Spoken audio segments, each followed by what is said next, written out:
ಒಂದೆಡೆ ಬರದ ಛಾಯೆ, ಮತ್ತೊಂದೆಡೆ ಕಾವೇರಿ ನೀರಿಗಾಗಿ ಕದನ ಶುರುವಾಗುವ ಲಕ್ಷಣಗಳು ಗೋಚರವಾಗ್ತಾ ಇವೆ. ಅಷ್ಟೋ ಇಷ್ಟೋ ಬಂದಿರುವಂತಹ ಮಳೆಯಿಂದ ಜನರ ದಾಹ ತೀರಿಸಲಿಕ್ಕಷ್ಟೇ ಸಂಗ್ರಹ ಇದೆ. ರಾಜ್ಯದ ರೈತರಿಗೆ ನೀರು ಬಿಡುವುದಕ್ಕೆ ಸರ್ಕಾರ ಹಿಂದೇಟನ್ನ ಹಾಕಿದೆ. ಈ ಕ್ಲಿಷ್ಟ ಸಮಯದಲ್ಲಿ ಕೂಡ ತಮಿಳುನಾಡು ನಮಗೆ ನೀರು ಕೊಡಿ ಅಂತ ಪಟ್ಟನ್ನ ಹಿಡಿದಿದೆ.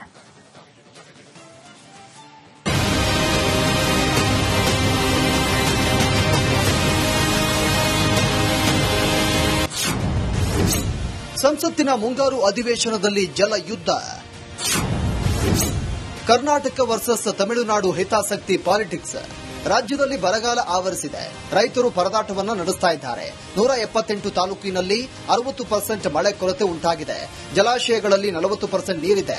ಸದ್ಯ ಇರುವಂತಹ ನೀರಿನ ಲಭ್ಯತೆ ಆಧಾರಿತವಾಗಿ ಕುಡಿಯುವ ನೀರಿನ ಸಮಸ್ಯೆ ಇಲ್ಲ.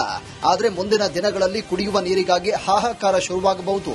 ಈ ಕ್ಲಿಷ್ಟ ಸಮಯದಲ್ಲಿಯೂ ಕೂಡ ತಮಿಳುನಾಡು ನಮಗೆ ನೀರು ಕೊಡಿ ಅಂತ ಪಟ್ಟು ಹಿಡಿದಿದೆ.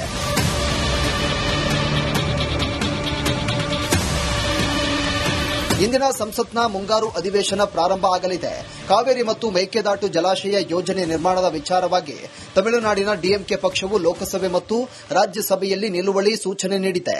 ಪಟ್ಟಿ ಮಾಡಲಾದ ಇತರೆ ಎಲ್ಲ ಕಲಾಪಗಳನ್ನು ಬದಿಗಿಟ್ಟು ಕಾವೇರಿ ನದಿ ನೀರು ಹಂಚಿಕೆ ಮತ್ತು ಮೇಕೆದಾಟು ಬಿಕ್ಕಟ್ಟಿನ ಕುರಿತು ತುರ್ತು ಚರ್ಚೆ ನಡೆಸಬೇಕು ಅಂತ ಡಿಎಂಕೆ ಸಂಸದರು ಒತ್ತಾಯ ಮಾಡಿದ್ದಾರೆ.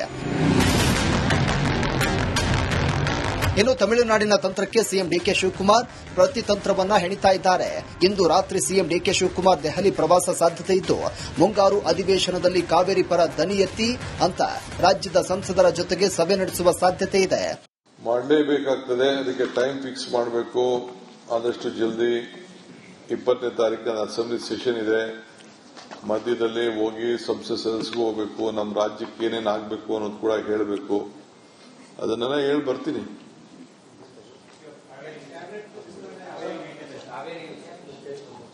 ಅವರು ರೆಸಲ್ಯೂಷನ್ ಮಾಡಿದಾರಲ್ಲಪ್ಪ, ನಾನು ಎಲ್ಲ ತಿಳಿಸ್ಬೇಕಲ್ಲ ನಮ್ಮವ್ರಿಗೆ. ನಮ್ಮ ಚಿಂತನೆ, ನಮ್ಮ ರಕ್ಷಣೆ ಎಲ್ಲ ನಾವು ಮಾಡಬೇಕಲ್ಲ. ಮೇಕೆದಾಟು ಯೋಜನೆ ಕೇವಲ ಬೆಂಗಳೂರಿನ ಕುಡಿಯುವ ನೀರಿಗಾಗಿ ಮಾತ್ರವಲ್ಲ, ಮಳೆ ಕೊರತೆಯ ಸಂದರ್ಭದಲ್ಲಿ ತಮಿಳುನಾಡಿಗೆ ನೀರನ್ನು ಸರಾಗವಾಗಿ ಬಿಡಲು ನೆರವಾಗುವಂತಹ ಸಮತೋಲನ ಜಲಾಶಯವಾಗಿದೆ.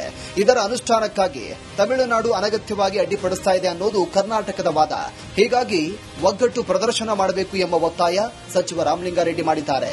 ಕಾವೇರಿ ಒಂದೇ ಅಂತಲ್ಲ, ಕಾವೇರಿ ಇರ್ಬೋದು, ಕೃಷ್ಣ ಇರ್ಬೋದು, ನೋಟಿಫಿಕೇಶನ್ ಆಗಬೇಕು, ಭದ್ರಾ ಮೇಲ್ದಂಡೆದು ಮತ್ತು ಮಹದಾಯಿ ಎಲ್ಲ ವಿಚಾರಗಳು ಮಾತಾಡಬೇಕು.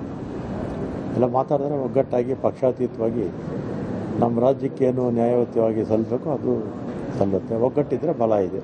ಒಟ್ಟಾರೆಯಾಗಿ ಬರದ ಪರಿಸ್ಥಿತಿ ಸಂದರ್ಭದಲ್ಲಿ ಕಾಂಗ್ರೆಸ್ ಸರ್ಕಾರವು ರಾಜ್ಯ ಹಿತಾಸಕ್ತಿ ಮತ್ತು ರಾಜಕೀಯ ಹಿತಾಸಕ್ತಿಯ ಎರಡು ಒಟ್ಟೊಟ್ಟಿಗೆ ಕಾಪಾಡಿಕೊಳ್ಳಬೇಕಿದೆ. ತಮಿಳುನಾಡಿನಲ್ಲಿ ವಿಪಕ್ಷ ಸ್ಥಾನದಲ್ಲಿರುವಂತಹ ಡಿಎಂಕೆ ದೆಹಲಿ ಅಂಗಳದಲ್ಲಿ ರಾಜಕೀಯ ಆಟ ಶುರು ಮಾಡಿದೆ. ಇತ್ತ ತಮಿಳುನಾಡಲ್ಲಿ ಟಿವಿಕೆ ಜೊತೆಗೆ ಮೈತ್ರಿಯಲ್ಲಿರುವಂತಹ ಕಾಂಗ್ರೆಸ್ ರಾಜ್ಯದ ಹಿತಾಸಕ್ತಿಗಾಗಿ ಫೈಟ್ ಮಾಡಬೇಕಿದೆ. ಇಂತಹ ಪರಿಸ್ಥಿತಿಯನ್ನ ರಾಜ್ಯ ಸರ್ಕಾರ ಯಾವ ರೀತಿ ನಿಭಾಯಿಸಲಿದೆ ಅಂತ ಕಾದು ನೋಡಬೇಕಿದೆ.